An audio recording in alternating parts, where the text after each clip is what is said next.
नमस्कार, मैं रितेश ठाकुर आप सभी का मैं कटिहार हूँ के फेसबुक लाइव कार्यक्रम में एक बार फिर से स्वागत करता हूँ। दोस्तों, हमारा ये टॉक शो चल रहा है। कई सारे पर्सनालिटीज़ से हम आपको मिलवा चुके हैं और ये कारवां यूं ही आगे चलता रहेगा। और आज इसी कड़ी में हमारे साथ हैं कुमार प्रकाश जी। कुमार प्रकाश जी, स्वागत है आपका मैं कटिहार हूँ टीम। नमस्कार सर, बहुत बहुत आभार आपका। मैं आपको कुमार प्रकाश जी के बारे में बता दूं, ये संप्रति सीनियर मेडिकल रिप्रेजेंटेटिव के तौर पे कार्यरत हैं, बहुत मेहनत का काम करते हैं। साथ ही साथ इनका एक अलग अप्रोच है जीवन में, वो ये है कि ये बहुत अच्छे कवि हैं और ये कविता के क्षेत्र में मुझे लगता है 1999 से आप जुड़े हुए हैं। जी सर, जी।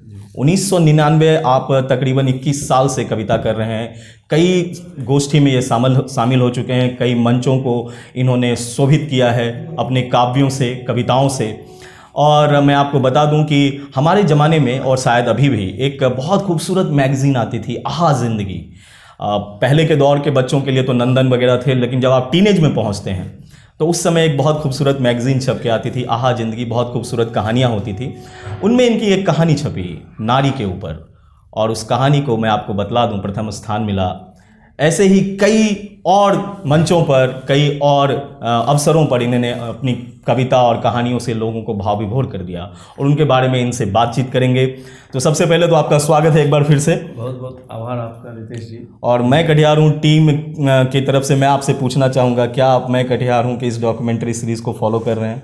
मैं सबसे पहले तो ये बताना चाहूँगा कि जब से ये कार्यक्रम आरंभ हुई है तो तब से मैं इनसे जुड़ा हुआ हूँ। और मैं ये आलोक भैया से आलोक भैया से जो हम लोगों के परिचय है मेरा, वो आज से नहीं 20 साल पुराना परिचय है। क्या बात। और जब से भैया इप्टा से थे जुड़े हुए थे, रंगमंच से जुड़े हुए थे, उस समय से मैं उनसे जानता हूँ। और आज मैं आपके पास समक्ष बैठा हूँ तो मैं आपको क्या बताऊं कि मैं इतना प्रफुल्लित हूं कि मैं एक ऐसे सब्जेक्ट का, ऐसे कार्यक्रम का एक हिस्सा बना हूं जो अपने आप में मुझे गौरवान्वित महसूस करवा रही है कि मैं आज कटिहार हूं। और आज के डेट में मैं कटिहार ही नहीं, मैं कटिहार हूं। जो ये कार्यक्रम है, मुझे लगता है कि ये पूरा बिहार और कटिहार की जितने लोग जहां समूचे भारतवर्ष में हैं, जी जी, वो इससे जुड़े हुए हैं। बिल्कुल। क्योंकि मैं फेसबुक पर जब देखता हूँ, जब कमेंट्स आते हैं, जब प्रतिक्रियाएं आती है, तो लगता है कि भाई ये तो नाम तो है मैं कटिहार हूँ, लेकिन मैं कटिहार हूँ। हम पूरे समूचे भारतवर्ष में जहाँ से भी लोग जुड़े हुए हैं, उनका एक पर्सनल अटैचमेंट है इस कार्यक्रम से। और मैं आपको बहुत बहुत साधुवाद आपको और आलोक भैया को देना चाहता हूँ कि आप लोगों ने इस कार्यक्रम के लिए जो बीड़ा उठाया है, मैं हृदय से आप लोगों को साधुवाद देना चाहता हूँ और शुभकामनाएं भी अपने ओर से देना चाहता हूँ। बहुत बहुत धन्यवाद। बिल्कुल सही बात कही कुमार प्रकाश जी ने कि मैं कटिहार हूँ उनका जो ये डॉक्यूमेंट्री सीरीज चल रहा है, ये केवल कटिहार के लोग देख रहे हो ऐसा नहीं है। कटिहार के बाहर जितने भी लोग कटिहार से नाता रखते हैं, रिश्ता रखते हैं। और जब मैं अपने फेसबुक पे वो देखता हूँ कि जब आप वो डेटा कलेक्ट करते हैं, तो अब तकरीबन 8 कंट्रीज़ में ये शो देखा जा रहा है। इंटरनेशनल हो चुके हैं हम लोग ऑलरेडी। तो कई लोग देखते हैं, कई लोग अपनी प्रतिक्रियाएं भेजते हैं। कुछ लोग यहाँ से उठकर वहाँ गए हैं, कुछ वहाँ ऑलरेडी हैं काफ़ी अरसे से, वो भी देखते हैं, अलग अलग प्रतिक्रियाएं देते हैं। हम सभी प्रतिक्रियाओं को नोटिस करते हैं, क्योंकि हमने शुरू से कहा है कि आपकी प्रतिक्रियाएं पॉजिटिव हो, नेगेटिव हो, सबका स्वागत है। क्योंकि अगर आप सुझाव देते हैं तो हम उस अनुसार आगे बढ़ते हैं। चलिए चर्चा को आगे बढ़ाते हैं कुमार प्रकाश जी के साथ। और मैंने आपको बताया कि ये कवि हैं, और अभी कुछ देर पहले हमने इनसे एक कविता सुनी और वो बहुत खूबसूरत कविता थी। हालांकि इन्हें हास्य कवि के रूप में लोग जानते हैं, लेकिन कवि जो है वो किसी बंधन में बंधा नहीं रह सकता। उनके लिए पूरा आकाश जो है वो कम पड़ जाता है। वो हमने कई बार सुना है बचपन से, जहाँ ना जाए रवि वहाँ पहुँचे कवि। मतलब सूरज की किरणें भी जहाँ नहीं पहुँच पाती वहाँ कवि पहुँच जाता है। तो फिर हास्य कवि के बंधन में बंधे रहना कैसे संभव हो सकता था? तो सबसे पहले एक कविता जो अभी हमने कुछ देर पहले इनसे सुनी, बहुत संवेदनशील कविता है, आपको अपने अंदर झांकने को मजबूर कर सकता है। मैं चाहूँगा उस कविता से शुरुआत करें। जी, रचना का शीर्षक है जो मैंने लिखी थी कि मैं कौन हूँ। एक्चुअली जिस दौर से हम लोग गुजर रहे हैं कि हम लोग अपने आप को, हम लोग को परखना है। जी जी, कि हम लोग आखिर क्यों इस तरह से, कोई अगर हम लोग सही दिशा में हैं तो कोई बात नहीं, अग्रसर है कोई बात नहीं, लेकिन हम लोग अक्सर भटक जाते हैं, दिशा भटक जाते हैं, कारण कुछ भी हो जी, लेकिन हम लोग को अग्रसर रहना है तो सही दिशा में रहना है। और वो दिशा ही हम लोगों को लेके चलना। तो मैंने लिखा था, मेरी एक रचना की शीर्षक थी कि मैं कौन हूँ। वाह। मैं कौन हूँ, मैं कौन हूँ, जरा सा तो ये बतलाओ, जरा सा तो मुझको कोई आईना दिखलाओ। आईना दिखो। मैं सूर्य की हूँ रोशनी या चंद्र का प्रकाश हूँ, मैं सूर्य का हूँ रोशनी या चंद्र का प्रकाश हूँ, मैं धरा का कुछ अंश या मैं ही समूचा आकाश हूँ। क्या बात। मैं कौन, मैं कौन, जरा सा तो बतलाओ, जरा सा तो मुझको कोई आईना दिखलाओ। क्या बात। मैं हिंदू हूँ, मुस्लिम हूँ, सिख या ईसाई, क्या इंसान है यही केवल सच्चाई। क्या बात। मैं हिंदू हूँ, मुस्लिम हूँ, सिख या ईसाई, या इंसान हूँ केवल यही सच्चाई। मैं कौन हूँ, जरा सा तो बतलाओ, जरा सा तो मुझको कोई आईना दिखलाओ। क्या बात।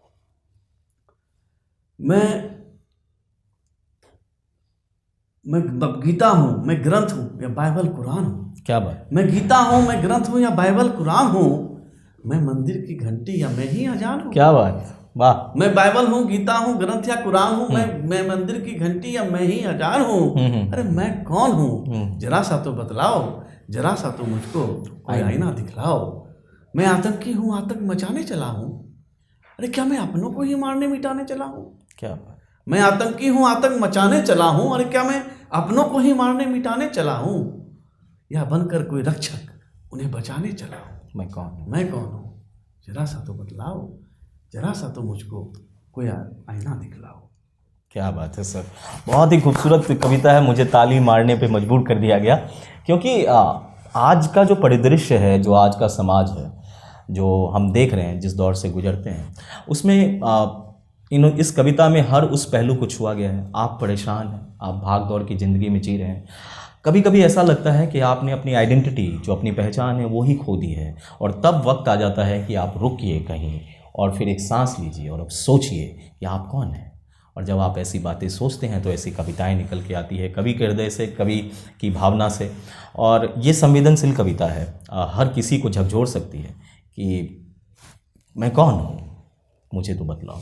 जी, बहुत अच्छी कविता है। और मैं आपको बता दूं कि कुछ दिनों पहले मैंने इनके भाई से भी साक्षात्कार किया था, रंजीत तिवारी जी से, और वो भी कवि हैं और वो भी अच्छा लिखते हैं और ये भी अच्छा लिखते हैं। लेकिन इनकी जो स्पेशलाइजेशन है, कहते हैं ना कि किसी चीज़ में स्पेशलाइजेशन किया हो, तो इनकी स्पेशलाइजेशन की तरफ चलते हैं। सर, कुछ मूड को लाइट किया मैं अगर आप आदेशित करें तो जो मेरी जो नारी पर जो रचना मेरी जो आहा जिंदगी में छपी थी, बिल्कुल सर, प्रकाशित हुई थी, तो मैं चाहूंगा कि आपके समक्ष बिल्कुल हो जाए, अगर आप आदेशित करें तो उसके बाद मैं फिर अपनी ओर में आऊँगा। जी जी जी। चूँकि वो हम लोगों के लिए एक प्राउड मोमेंट था। चूँकि नाम कौन सा वर्ष था सर? वो शायद 2002 या 2003 के आसपास। तो कविता की जब इन्होंने शुरुआत की, एक्टिव कविता की, 2-3 साल बाद, 2004 की बात है। तो मैंने बहुत दिन तक उसे संजो के भी रखा था। होता है ना, नहीं, 2006 की बात है। अच्छा। मेरी 7 में शादी हुई थी। अच्छा। तो मैं जब गया था ससुराल तो मैं उसे लेके गया था। निश्चित तौर पर आपकी पत्नी बहुत इम्प्रेस रही होगी आपसे। तो बहुत मेरे लिए भी और हम लोग के लिए प्राउड की बात थी कि वो हमारे बिहार में से जो है, उस पर मेरे रचना को प्रोत्साहन दिया गया था। तो एक मैंने 4 मुक्तक लिखा था, वो स्केच पे था, वो अच्छा। नारी पे था कि नारी घर पंछी होती तो उड़ जाती वन में, नारी घर पंछी होती तो उड़ जाती वन में। और एक स्पेशली 2004 में वो दामिनी केस जो हुआ था ना। अच्छा। वो 2008 था। 2008 सॉरी, 2008 बिल्कुल केस थी वो। तो उसी मद्देनजर पर चूंकि वो स्केच जब मैंने देखा, और उस समय वो एकदम वो हाईलाइटेड केस थी, वो बहुत ही मतलब क्रूरता वाली कार्य थी। उसकी जितनी भी मतलब निंदा की जाए वो कम होगी, जितनी भर्त्सना की जाए वो कम होगी। इस तरह के लोगों को तो मतलब शूट एंड शाउट वहीं पर कर देना चाहिए था, उसमें केस की कोई बात ही नहीं होनी चाहिए थी, वहीं तो उनको हैंड टू माउथ कर देना चाहिए था। लेकिन फिर चलिए, वो तो कानून अपने अपना काम चलता है, वो अपना चलता है। लेकिन उस समय मैं इतना आक्रोशित था, और वो उसी समय वो स्केच कॉन्टेस्ट आया था, तो मैंने लिखी थी, उसको मद्देनजर रखते हुए लिखी थी कि नारी घर पंछी होती।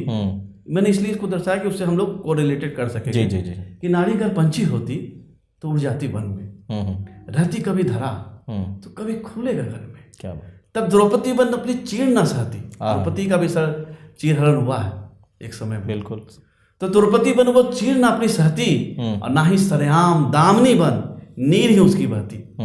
दामिनी नाम दिया गया था सर। बिल्कुल। वो निर्भया का कि ना ही दामनी बन नीर ही उसकी बहती, सम्मान करो उस नारी का।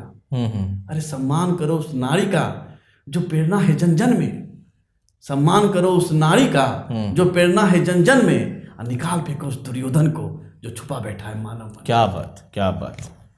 निकाल फेंको उस दुर्योधन को जो छुपा बैठा है मानव मन में। बहुत सुंदर, बहुत सुंदर। बिल्कुल सही बात है कि अगर उसके पंख होते तो कभी वो इस ज़मीन पर विचरण करती, कभी आसमान में उड़ती, वो स्वच्छंद रहती। और बहुत अजीब सी बात है कि हमारी संस्कृति जो है उसमें हम 9 दिन देवी की पूजा करते हैं और फिर उसी कल्चर में कुछ ऐसी घटनाएं हो जाती हैं कि पूरा शर्मसार हो जाता है पूरी इंसानियत, और फिर आपको अंदर तक झकझोर सकता है। कई लोगों को झकझोरा होगा, कवि तो अपनी भावनाओं को उखेड़ सकता है अपने शब्दों में, कई लोग नहीं कर सकते और फिर वो फ्रस्ट्रेशन में दूसरी बातें कहते हैं। हालांकि सभी का इमोशन जायज़ है एक तरह से, क्योंकि वो घटना ही इतनी विभत्स थी कि सबको अंदर तक झकझोर गई थी। और ऐसी घटनाएं ना हो आशा करते हैं। और अब आशा करते हैं कुमार प्रकाश जी से कि वो कुछ उस तरफ ले चले जहाँ पे कुछ ठहाके हो जाए। जरूर।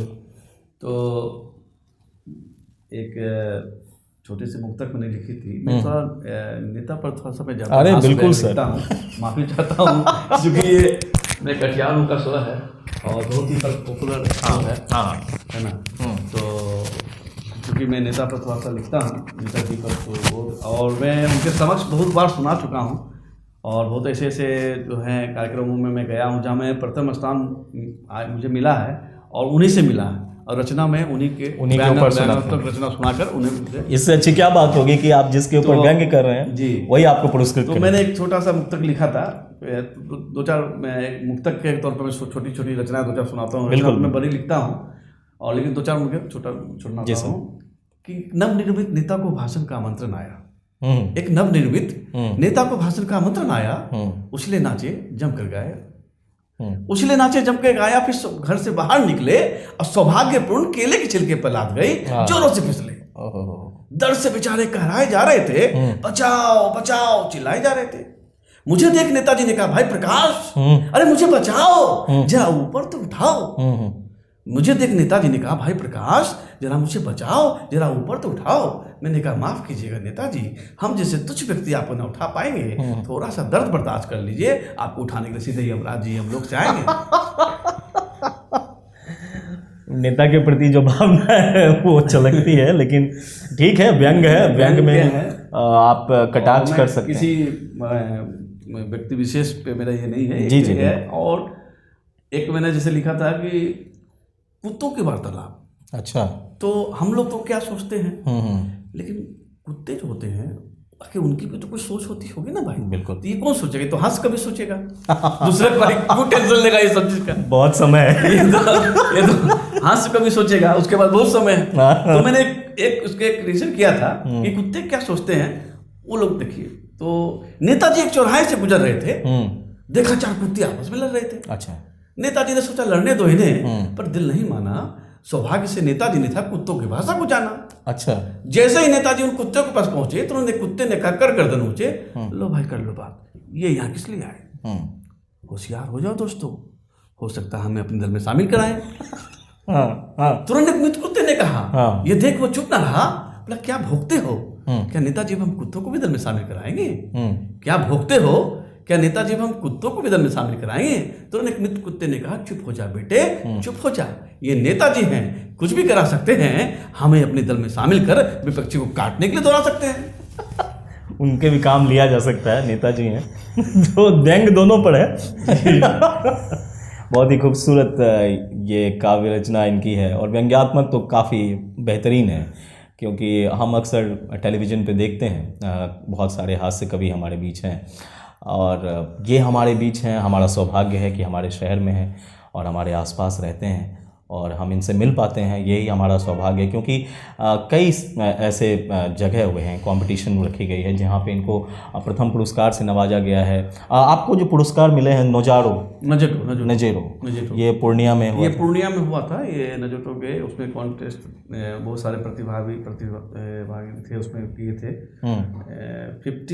56 या 57 उसमें कवि तो थे। अभी और भी बहुत सारा कॉन्टेस्ट था, आपने कविताएं भी थी, कुछ स्टोरी भी थे, मतलब अपने से उसमें कॉन्टेस्ट था कि उसमें जो फर्स्ट आएगा उसको फर्स्ट प्राइस मिलेगा। उसमें इंक्लूड सारे चीज़ थे जी जी। उसमें सिंगिंग भी थी, अच्छा, सारे चीज़ थे। तो उसमें मुझे अपनी साहित्यिक को उसमें प्रथम स्थान आया, साहित्य को, तो मुझे खुशी हुई और तो मैं उसमें पार्टिसिपेट किया था, उसमें मुझे प्रथम स्थान। आपको याद है क्या आपने सुनाया? जी, उसमें मैंने एक सुनाया था कि ब्रह्मचारी मेरी रचना थी, बहुत पुरानी रचना है। रचना तो हालांकि पुरानी होती नहीं है, रचनाएं जो भी है वो हमेशा ताजा रहती है। बिल्कुल। वो हमेशा कवि की अपनी रचना आज भी हम लोग बेकल उत्साही साहब को सुनते हैं। क्या बात है। आज भी हम लोग अशोक चक्रधर साहब को सुनते हैं, आज भी हम लोग राहत इंदौरी साहब को सुनते हैं, आज भी मुनव्वर राणा साहब को सुनते हैं, आज भी पॉपुलर मेलोडी साहब को सुनते हैं, आज भी हम लोग नीरज साहब को सुनते हैं। तो आज भी लगती, मैं वाइफ जब मेरी यूट्यूब को सर्च करती है तो बोलती है कि आप इसके सिवा कहीं नहीं जाते हैं यूट्यूब में। मैं सुनते रहता हूँ। मैं एक बेकल उत्साही साहब, अगर आप अधिष्ठित गए थे, मुझे इतनी पद्मश्री हैं वो बेकल उत्साही साहब, पद्मश्री से उन्हें नवाजा गया था बेकल उत्साही साहब। ये लोग नीरज साहब के समय के थे और ये लोगों का जुगबंदी चलती थी। मतलब एक तरफ से वो बोल रहे हैं, एक तरफ से ये बोल रहे हैं, मतलब बहुत अच्छा माहौल हुआ करता था उस समय साहित्य का। तो वो पद्मश्री से उन्हें भी नवाजा गया था। उन्होंने बहुत अच्छी मुक्तक कही थी कि फटी कमीज, ये बेकल उत्साही साहब की है। अच्छा, बिल्कुल। कि फटी कमीज नुची आस्तीन, अच्छा, कुछ तो है। फटी कमीज नुची आस्तीन, कुछ तो है। गरीब ऐसी दशा में हसीन, कुछ तो है। क्या बात। शहर लिबास कीमती रखकर भी नंगा है। शहर लिबास कीमती पहन कर भी नंगा है। हमारे गांव में जनाब मोटा महीन कुछ तो है। क्या बात। ये बेकल उत्साही साहब का था। क्या बात। मैं सुनते रहता हूँ। कभी उनमें जैसे राहत इंदौरी साहब के हैं कि आसमां लाए हो, रख दो आसमां लाए हो, रख दो जमी पे रख दो। अरे अब कहाँ ढूंढने जाओगे हमारे कातिल, तुम तो उसका भी इल्जाम हम पे रख दो। तो इस तरह के हम लोगों की स्वभाव, हम अगर उनके हम लोग पद चिन्हों पे चले और हम लोग देखिए, सीखने के लिए ताउम्र जिंदगी पड़ी है। आप लोग हम लोग ऐसे लोगों को देखते कि अरे हम 40 साल के हो गए, 45 साल के हो गए, हम अभी तक कुछ हम लोगों का नाम नहीं हुआ या हम लोग कुछ इस तरह का कर नहीं पाए। कभी भी हतोत्साहित हम लोगों को नहीं होना चाहिए, क्योंकि कब सफलता आपके कदम चूमेगी आपको नहीं पता चलेगा। आप किस दिन आप स्टार हो जाइएगा आपको पता नहीं चलेगा। इसलिए आप अपना परिश्रम, मैं जब मंच पे जाता हूँ ना, मैं चूंकि बहुत दिन से लिखता हूँ, लोग बोलते हैं सर आप इतने दिन से लिखते हैं भैया, आप आगे कभी नहीं गए, न्यूज चैनलों में नहीं आए, या बोले नहीं आए तो क्या हुआ। अरे मुझे आप जान रहे हो ना भाई, मेरे लिए यही सबसे बड़ी उपलब्धि है। बिल्कुल। मुझे आप जान, तो मैं हमेशा जब मंच पर जाता हूँ तो मैं एक मुक्तक हमेशा करता हूँ, सब न्यू कमर के लिए करता हूँ, जितने भी जो लोग नए जुड़ रहे हैं। आज आप सोच लीजिए कि आज आप ऐसा प्रोग्राम में हम बैठे हैं या हो रहा है, तो ये साहित्य को अगर हम लोग, साहित्य में अगर हम लोग की दिया जल रही है, दीप जल रही थी, इससे बड़ी बात और कुछ नहीं हो सकती। क्या हो सकती है। और इससे बड़ी हम लोग की संस्कृति, हम लोग साहित्यिक लोग ही हैं, हम लोग भारतवासी सिर्फ संस्कृति पर ही बिलीव करते हैं, और हमारी जो नींव है ना सर, वो संस्कृति पर ही टिकी हुई है, कल्चर पर ही टिकी हुई है। आज भी हम लोग की सभ्यता पूरे वर्ल्ड में देखी जाती है और समझी जाती है, उसको लोग फॉलो करते हैं, उसको लोग बिलीव करते हैं, उसको लोग यकीनन उसको एक्सेप्ट करते हैं और सम्मान के साथ एक्सेप्ट करते हैं। सर पूरे भारत, हम लोग को, भारत को लोग एक अच्छे नज़र से देखते हैं और एक उनकी संस्कृति को पूजते हैं। आप जाइए सर लंदन में, वहाँ भी लॉर्ड कृष्णा का टेम्पल है सर। बिल्कुल। आप इंग्लैंड में जाइए सर, आप कहीं भी जाइए सर, ऑस्ट्रेलिया में जाइए, ऐसा कोई कंट्री आप चले जाइए सर जहाँ पर रितेश जी, जहाँ पर वो हमारे इंडियन लॉर्ड जो है वहाँ नहीं है और सम्मान के साथ उनकी पूजा आराधना नहीं होगी। तो ये हम लोगों के लिए गर्व की बात है कि हम लोग इस कल्चर से हैं और हम लोग भारत में जन्म लिए, और उससे भी ज़्यादा गर्व की बात है कि हम लोग कटिहार में जन्म लिए, और कटिहार के माटी में भी जो आप लोगों ने जो दिखाया है सर, हम लोग सच में, हम तो चूंकि जुड़े हुए थे साहित्य से, लेकिन इतनी डीपली नॉलेज हमको भी नहीं थी सर कि इतने बड़े बड़े क्रांतिकारी लोग आए, इतने बड़े लोग हुए, इतने बलिदान आए, महात्मा गांधी जी की रैली हुई, महात्मा गांधी जी लोगों ने यहाँ से आंदोलन किया। तो ये लोग आज के डेट में जो नई पीढ़ी है सर, जो नई पीढ़ी है, जो नए बच्चे हैं, जो युवा हैं, जो भटक रहे हैं, जिनको दिशा नहीं मिलेगी किधर जाए, वो सब ये सब देखेंगे तो लगेगा अरे भाई हम लोग तो किस माटी के जन्मे हुए हैं, इस माटी में है, जिस माटी में हम लोग को तो तिलक लगाना चाहिए, और इस माटी से हम लोग हैं, हम लोग का खून इस माटी में जुड़ा हुआ है। ये हम लोग के लिए अपने आप में एक बहुत बड़ी उपलब्धि है कि कटिहार की माटी में हैं। और ये उपलब्धि हम लोगों को, आप लोगों ने सर, हम लोग तो थोड़ा बहुत जो जान रहे थे, लेकिन आप लोगों ने जो ये बीड़ा उठाया, मैं कटिहार हूँ, मैं पूरे टीम को पूरे हृदय से इतना साधुवाद देता हूँ कि आप लोग सब अग्रसर रहे सर, और आपकी ये कार्यक्रम गगन की चारों ओर गूंजे, आपकी एक मैं कटिहार हूँ की आवाज़ जिधर जाए पूरे पूरे विश्व में ये गूंजे कि मैं कटिहार हूँ। हर विश्व के हर डिस्ट्रिक्ट से, हर कंट्री से ये आवाज़ आए कि मैं कटिहार हूँ, तो अब हम लोगों को लगेगा कि ये कार्यक्रम जो है आप लोगों ने जो उठाया है सर, यकीनन अपने आप में एक जज्बा, अपने आप में एक काबिल तारीफ वाली कार्यक्रम आप लोगों ने सर किया है। और मैं जो कह रहा था सर कि मैं अक्सर कहता हूँ न्यू कमर को, जो नए लोग आते हैं उसको कहता हूँ, जो युवा हैं, कि सत्यगर सारथी तेरे रथ का हम क्यों भटके। हम अगर सत्य हैं सर, ठीक है, हम पॉपुलर नहीं हुए, ठीक है, हमारा इकोनॉमिकल, हम बहुत ज़्यादा फेमस नहीं हुए, हम बहुत ज़्यादा इकोनॉमी स्ट्रांग नहीं है या कुछ भी हो, लेकिन हम सत्य के रथ पे है ना सर। बिल्कुल। अगर रितेश जी मैं सत्य के रथ पे हूँ तो मैं कभी नहीं पीछे हटूंगा। तो मैं यही कहता हूँ कि मैंने लिखा था कि गर सत्यगर सारथी तेरे रथ का, अरे तो भय क्यों तुझे पथरीले पथ का। क्या बात। सत्यगर सारथी तेरे रथ का, तो भय क्यों हो तुझे पथरीले पथ का। ना उलझनों में रुक, ना गिरने से डर, ना उलझनों में रुक, ना गिरने से डर, गगन में गूंजे आवाज तेरी, इस कदर धरा पर संघर्ष कर। क्या बात। गगन में गूंजे आवाज तेरी, इस तरह संघर्ष धरा पे कर, थमने ना दे रफ्तार अपने संघर्ष के रथ का। सत्यगर सारथी तेरे रथ का, तो भय क्यों तुझे पथरीले पथ का। क्या बात है। ये कुछ उसी तरह से है जैसे भगवान श्री कृष्ण ने अर्जुन को उपदेश दिया था कि उनका तो सारथी भगवान श्री कृष्ण खुद थे, अर्जुन जी के सारथी, और अगर उनके सारथी श्री कृष्ण हो, देव हो, सत्य हो, तो फिर उसे किस बात का डर था। और जब कुमार प्रकाश जैसे लोग, सरीखे लोग मैं कटिहार हूँ कि इस मुहिम की इतनी तारीफ़ करते हैं, वो उम्मीद भी करते हैं कि हर घर हर ज़िले से आवाज़ आए मैं कटिहार हूँ, तो ऑब्वियस सी बात है कि आपका सीना गर्व से चौड़ा होता है। और हमारे लिए ये बहुत अहम बात हो जाती है, क्योंकि इनके जैसे लोग अगर आपके काम को सराहते हैं, तारीफ़ करते हैं, तो सचमुच ये ऐसा लगता है कि कुछ प्रशंसनीय कार्य हम कर रहे हैं, और आगे तो हमारा कारवां बहुत लंबा होने जा रहा है, क्योंकि 15 एपिसोड तो हमने सोचा है, हो सकता है कि कारवां लंबा हो जाए। तो आने वाले दिनों में भी हमारे साथ बने रहेंगे कुमार प्रकाश जी, रंजीत तिवारी जी और इनके जैसे सभी लोग, क्योंकि हमारा टीम भले ही कोर टीम जो है वो 4-5 लोगों का हो, 3-4 लोगों का हो, लेकिन जो हमारी पूरी टीम है वो मोर देन 100 से ज़्यादा की टीम है, और जो हमारा पूरा परिवार है वो लाखों में है। तो ये परिवार और फैले, क्योंकि एक बार हमने आपसे बातों बातों में कहा था कि कटिहार ज़िले की आबादी लगभग 30 लाख है और हमारी रीच लगभग लाख लोगों तक है, तो इसे और पहुंचाना है, क्योंकि सब लोगों को कटिहार के बारे में जानकारी होनी चाहिए। कुमार प्रकाश जी और इन्होंने जो उत्साहवर्धन आज किया है वो तो काबिल तारीफ़ है, और हम चाहेंगे कि इससे पहले हम शो ख़त्म करें। ऐसे नहीं कर सकते, क्योंकि कवि के साथ बैठे हैं और अच्छे कवि के साथ बैठे हैं। आज तो मन मोह लिया है इन्होंने। तो सर मैं एक आध आपको और पुरस्कार मिला है सर, अच्छा पुरस्कार। योर कोट का भी मैं था, ओपन माइक में भी था, माइक में भी उसमें भी मैंने प्रथम स्थान मुझे मिला था। तो ऐसे कई जगहों पर जब ये कविता पाठ करते हैं तो लोग की नज़रें नहीं हट पाती। और वो कटिहार में पद्मश्री सुनील जोगी जी आए हुए थे। क्या बात। वो हास्य के हस्ताक्षर हैं, तो मुझे उनसे मिलने का भी सौभाग्य प्राप्त हुआ, और मैं उनसे मिला तो उन्होंने भी मुझे मार्गदर्शन दिया कि आप बहुत अच्छा लिखते हो। मैंने कुछ थोड़ी बुक तक सुनाई थी सुनील जोगी जी को। तो उन्होंने कहा भैया आप अच्छा लिखते हो, आप अग्रसर रहो साहित्य पथ पर, आप जरूर शिखर की चोटी पर। एक बहुत जबरदस्त वाली हो जाए कोई हास्य। हाँ, तो मैं आपको बता रहा था कि मैंने एक बहुत दिनों पहले मैंने यमराज पे लिखी थी। अच्छा।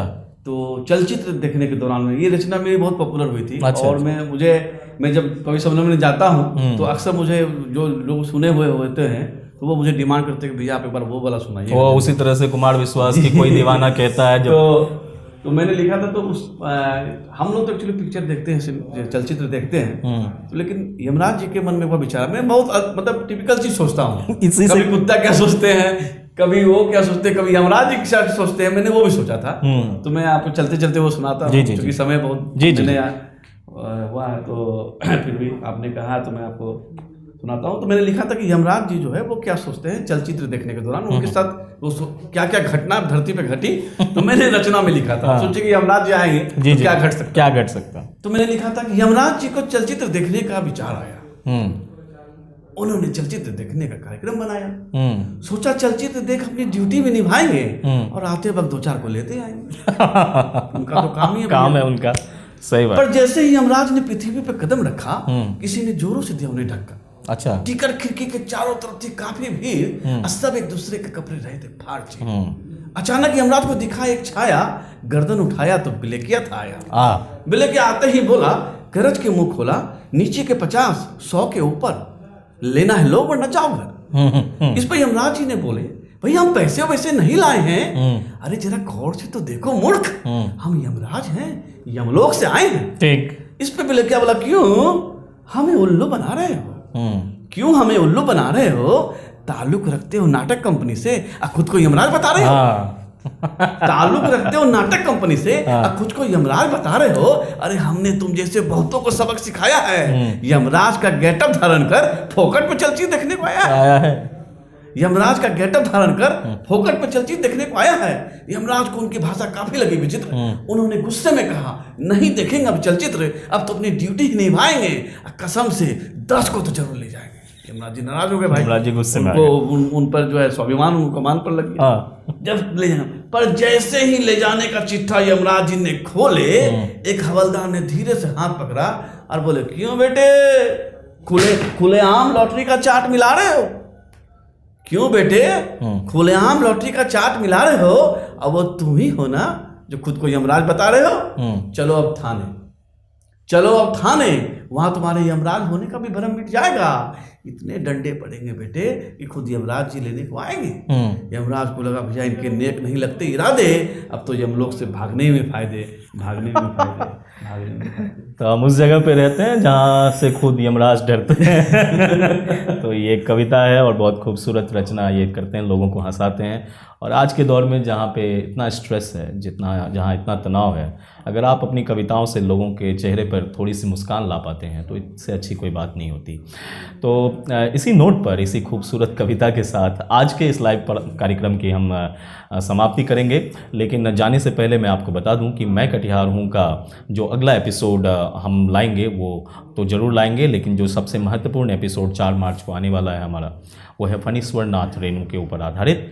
और उस एपिसोड की शूटिंग हम इसी महीने 2nd वीक से शुरू कर रहे हैं। और जितने भी इच्छुक कलाकार हैं वो हमारे पास आए थे 6 तारीख को, और वो आगे भी आएंगे। अगर कोई इच्छुक हैं तो आ सकते हैं।